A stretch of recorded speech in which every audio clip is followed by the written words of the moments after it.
This is a question for Mr. Shellenberger. I agree with the basic assumption that the end goal needs to be getting clean energy technologies to be less than coal and other fossil fuels.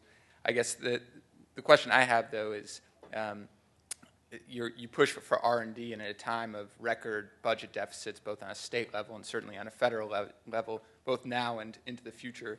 What are your thoughts for where that money would come from, and couldn't it also come from a cap and trade, cap and investment program where you are really directing those resources to R&D? And so then shouldn't the argument really be, how do we deal with the revenue generated from cap and trade or cap and auction versus just scrapping the cap altogether? Where's the money? I would love that. That's not what they did, though.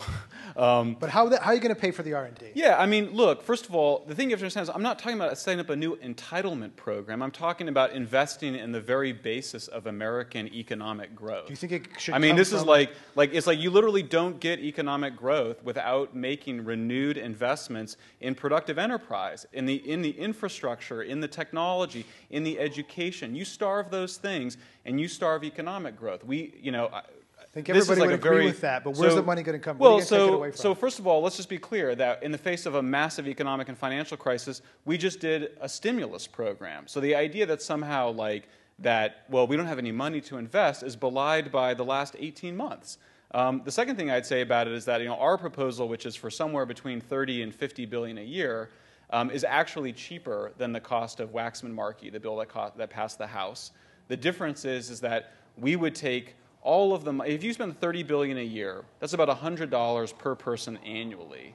You wouldn't even, in terms of, he said, what is the effect on consumers? I don't want consumers to even notice that they paid a little bit more that year and that the money is being invested in the ways that we'd like to see it invested. But again, I think that we've got to stop being like, in other words, the whole framework that gets set up is global warming is this looming disaster, and therefore we have to figure out how much to pay now to avoid costs later. And it really misses the whole history of the modernization role and the technological role that the state has played, in particular on energy. So I think Michael's answer was $30 billion a year from the federal government, right? Yeah. So I have a different answer, which is that we should leverage the private sector.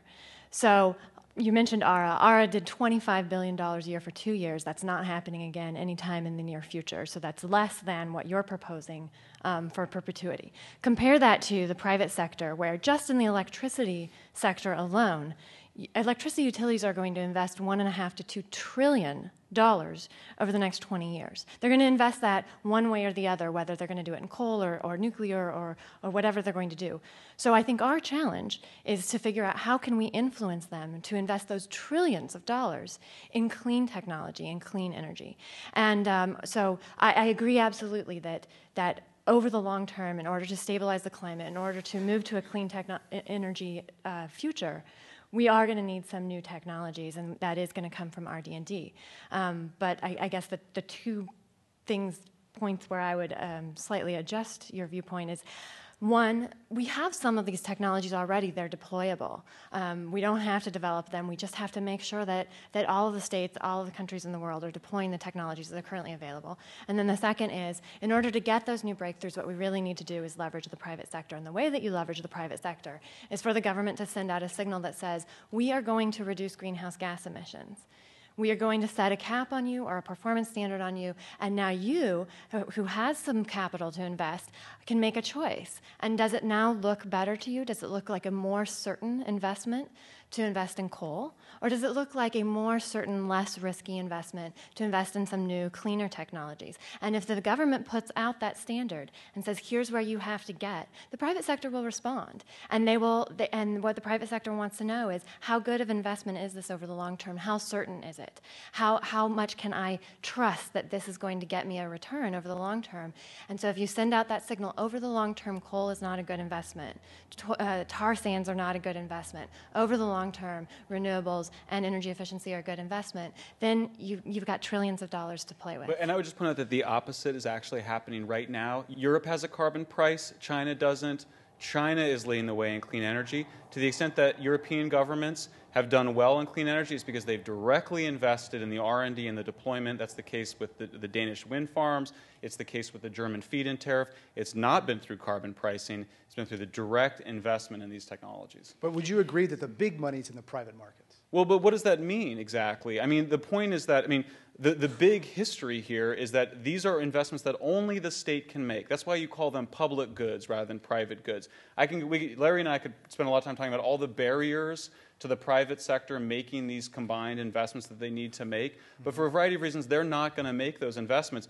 You can make energy cost a little bit more, but those investments in technology are still not going to come from the private sector. Let's go to the next question. Just one example. So in terms of whether setting out this standard really attracts the money, California is a good example here. So California last quarter, got 60% of all of the clean tech investment in the country. So in 2009, we got over $2 billion invested in California's clean tech sector, which was equivalent to actually a tiny bit more than all of the investments in California's software sector, all of the investments in our biotech sector. And the reason that all this money was flowing into California is because California has put out the signal and said, we are going to reduce greenhouse gas emissions. Come invest your money here because it's safe. These investments are going to pay off here over the long term. Those investments are going to California because we invested in information technology, microchips, personal computers, University of California, over several decades. It had nothing to do with AB 32. Larry Goulder? I think that there might be a false dichotomy here in that I agree completely with Michael that where we're going to really get the investments in new technology, it has to come from government support in one way or another, either by providing incentives directly to research and development to the private sector or through government labs. Emphatically agree, and I think that China has really done a lot of that. However, I think it's important to recognize that this does not make it less than useful to also have a price on emissions, for example, through cap and trade. Because one thing that cap and trade does, as I have mentioned before, is that it provides ways to encourage conservation, both by producers changing their production methods and by consumers as well. A lot of people have sort of banked on cap and trade unleashing a great deal of investment. And it helps, but it doesn't necessarily unleash a lot. In fact, there are studies that suggest the effect on investment of cap and trade overall is not so great. But I don't think that's a reason to dismiss cap and trade. As I emphasize, over the near term and medium term, it's really very important in helping keep costs down by encouraging conservation.